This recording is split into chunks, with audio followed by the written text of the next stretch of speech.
Hello YouTube, Sam here from youtube.com/onlivegamer for the new Boston. And if you remember from the previous tutorial, we made this calculator right here. And now what we're going to do is we are going to start adding the code that will make our calculator work. So go ahead and open up the code for it. And I'll zoom in some here.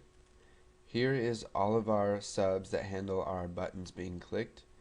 Now what we're going to do is we're just going to come down below all of this, and we're going to start off by creating the functions that will add, subtract, multiply, and other stuff.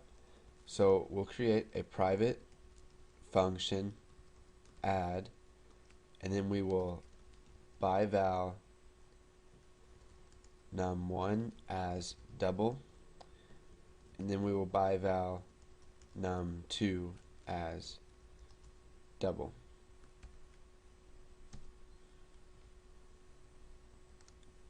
So now what we're going to do is we need to return a value.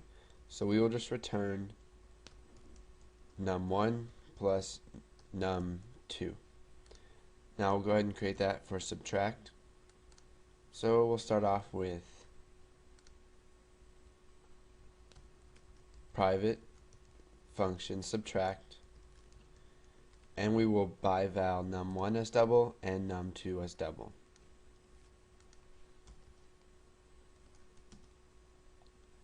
Now what we're going to do is we'll just return num1 minus num2. Now we will create another function for dividing. So private function divide,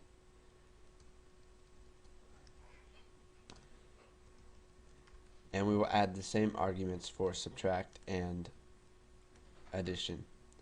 So we'll just copy this and paste it right here.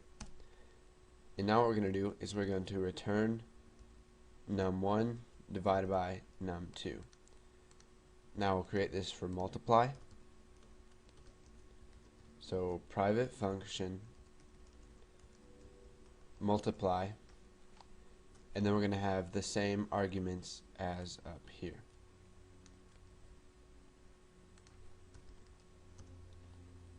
And we will just return num1 times num2.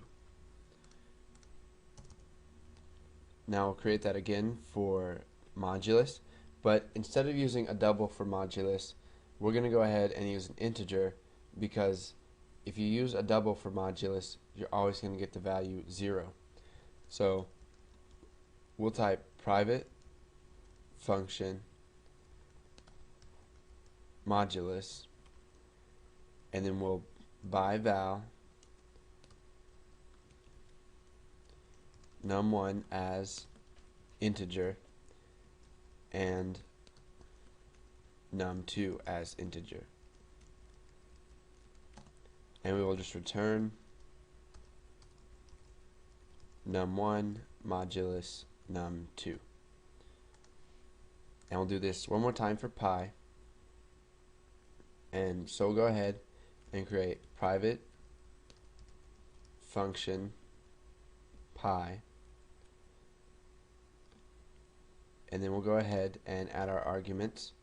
So byval num1 as integer, and we only need one argument for this, or let's do double instead. And now we will just return num1 times math.pi. Now what we need to do is set a return type for each of these.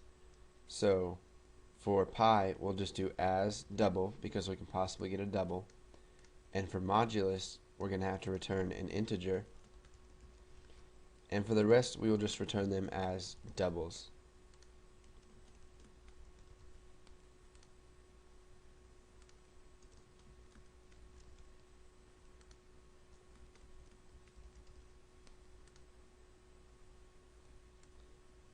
Okay, so now what we'll do is we'll go ahead and come to our button add click sub, and we're going to add the two numbers that are in the text box. So what we're going to do is we're going to do the addition. So we'll type add, and then for our arguments, we're going to go ahead and convert whatever text is in there to a double. So we'll go ahead and type ctype, and then we'll just type text num1 dot text. So what this is going to do is it's going to convert text num1 dot text to a string, and to a double. And to do this, we're going to add a comma and type double right there. Now you don't have to, when you're using ctype, you don't have to use it in an assignment, such as create a variable and then this variable equals ctype. You can do it on the fly inside arguments or wherever you want. So we'll just do that one more time for text num2 dot text, and then we'll go ahead and close that. Now we need something to store what add gives us back.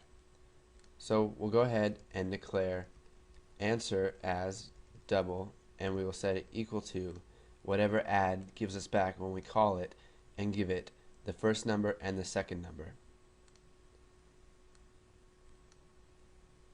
And let's see what we got here.